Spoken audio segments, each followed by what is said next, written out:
네, 안녕하세요, 여러분. 미국 주식 읽어주는 여자 주식 누나입니다.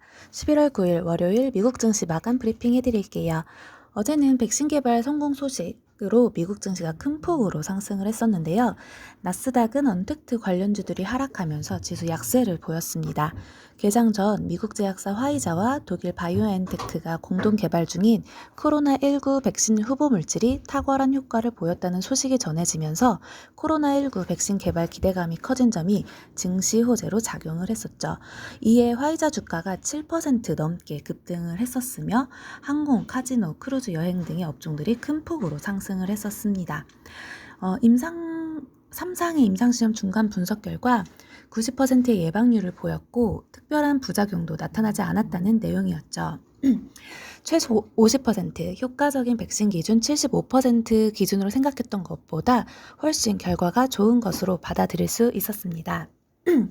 전체 임상 결과는 아니지만 중간 결과만으로도 시장의 기대감은 크게 높아졌고 화이자 측은 곧 대규모 유통은 어렵지만 여행, 직장 복귀, 대중 모임 등은 가능할 것이라고 했습니다.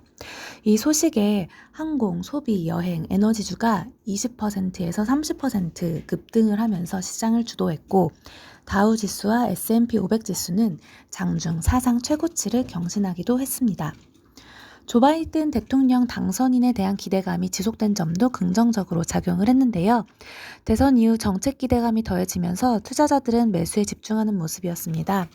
부양 추진, 규제는 제한적, 무역 갈등 완화, 코로나 대응, 이러한 기대들이 상승 동력이 되었고 부양 규모는 축소되겠지만 연준이 그 역할을 할 것이라는 기대감으로 상승을 이끌어가고 있습니다. 골드만삭스는 이날 코로나19 백신과 미국 선거 등을 발판으로 미국 경제가 V자 회복을 보일 것이라는 낙관적인 전망을 내놨습니다.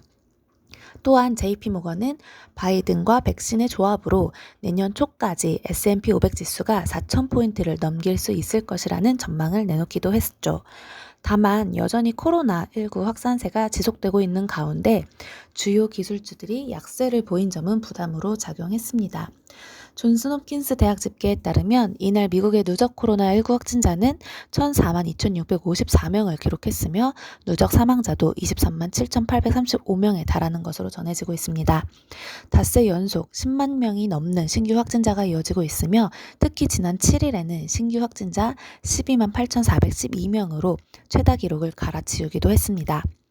한편 코로나19 수혜주로 강세를 보이던 주요 기술주들은 코로나19 백신 개발 기대감과 바이든 행정부가 들어서면서 대형 기술 업체들에 대한 규제가 강화될 것이라는 우려가 겹치면서 약세를 보였습니다. 미국 국채 가격은 코로나19 백신 개발 기대감 속에 큰 폭 하락했으며 달러화는 코로나19 백신 개발 기대에도 바이든 랠리 되돌림 속에서 강세를 기록했습니다. 대표적인 안전자산인 금 가격은 코로나19 백신 개발 기대감 속 안전자산 선호 심리 약화 등의 큰 폭 하락을 했습니다.